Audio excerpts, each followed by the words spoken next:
Okay, hello. I've only got about like 10, 15 minutes to present this, but I just thought it was very funny. So I was aware for a long time of this book by Evelyn Waugh called Black Mischief, and it's been sitting on my hard drive as a sort of ebook for a while, and set in this country called Azania, this fictional country called Azania.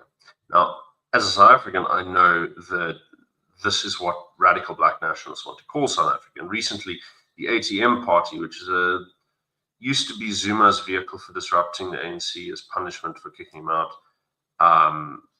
It's a tiny little party, very hardline black nationalists, and they proposed that South Africa change its name to Azania. And yes, good morning, Dylan. But so this is very funny because the book is this sort of very unsympathetic caricature of African nationalism, where some sort of Western-educated African sort of upper class lunatic. What do you mean is my mic on? What bullshit? Audio. My mic's working. Don't tease me like that. So yeah. Anyway, I used one of the old covers of the book for the thumbnail in this video. And one of the things that I was always curious, I mean, how do they end up? This book is published in 1931, and 30 years later, you've got the Pan-Africanist Congress, the early hardline splinter group of the ANC, of Robert Sobukwe's. They're declaring, okay, well, we want to rename South Africa to Azania. But now Azania, like, it's an old Greek term that refers to the old Cushitic countries in northeast Africa, sort of, the neighbors of the Somalians. And, people in Axum, like the area around Axum, right, the ancient city of Axum. And so I thought, well, why are you naming that country? There's so many ironies in this, because in the 10th century, that area was overtaken by Bantus and destroyed. So it's an area that Bantu people colonized and destroyed, right? One of the great civilizations of Africa that was at a sort of low ebb and then gets overrun by, fringe, sort of people at the fringe. And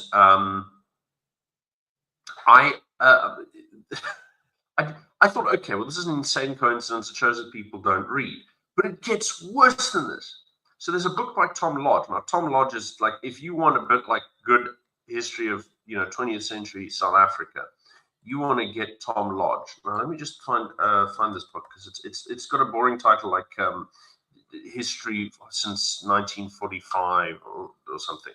Black Politics since 1945, I think it's called. Yeah, that's what it's called. So in this book, he actually goes and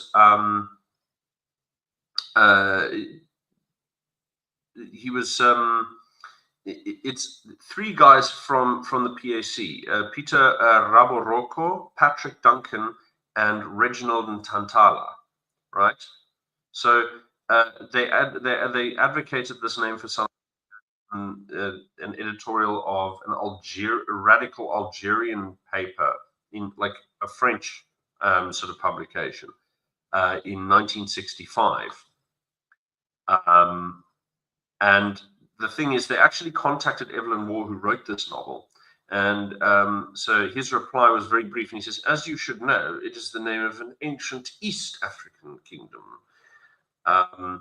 And he didn't really say much about it. He just sort of thought, well, this is very stupid. I don't know why you are doing this. That kind of response. Evelyn Waugh, upper class, English Catholic. So what he writes about Azania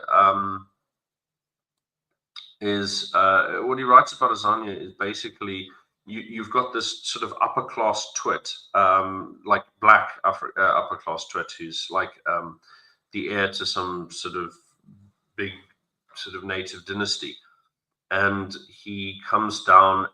He goes to Oxford or some other. He goes to Oxford and he meets this a guy called Basil, white guy, and they both return after graduating. They return to Azania, and the little princeling Seth decides that he's going to remake the country and modernize it and nativize it and everything, and he completely wrecks the whole thing. And it ends with, cannibalism, starvation, the whole 9 yards. It's like Zimbabwe plus cartoon levels of violence and depravity. And yes, it sort of ends in that fashion. And I sort of thought, well, it's a little bit too poetic that's what we're renaming the country now. I just thought that was a nice little vignette that people might appreciate.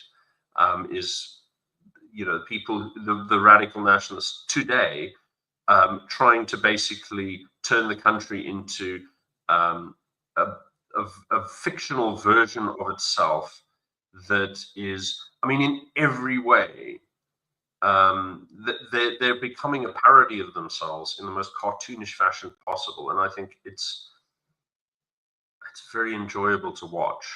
It's very enjoyable to watch, and it's very appropriate that it's just fun. It's just fun, and I think that's all. I don't need to make a very long video about this. But yeah, check out Evelyn Waugh. What I'm going to I think what you can also check, if you just want a quick rundown on the whole Azania situation, there's a nice article that you'll find at that you'll find by sort of having a quick Google. It's called Peoples of Azania by John Hilton from the University of Natal from 1993, and it's available for free online.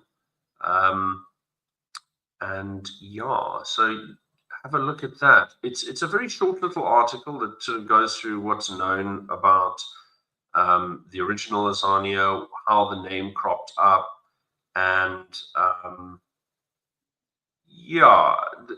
there's a lot of that sort of stuff about it being, where people try and impose sort of Arabic words like zanj or whatever, but it comes from the ancient Greek, and it referred to people from a long time ago. Blah blah blah. And then just a little bit that they actually read the book Black Mischief that sort of says, well, you guys are going to screw up the country, and they thought, how wonderful! That's exactly who we are.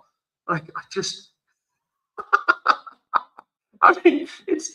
you can't make this shit up. You absolutely I suppose you absolutely can. Anyways, have a good day.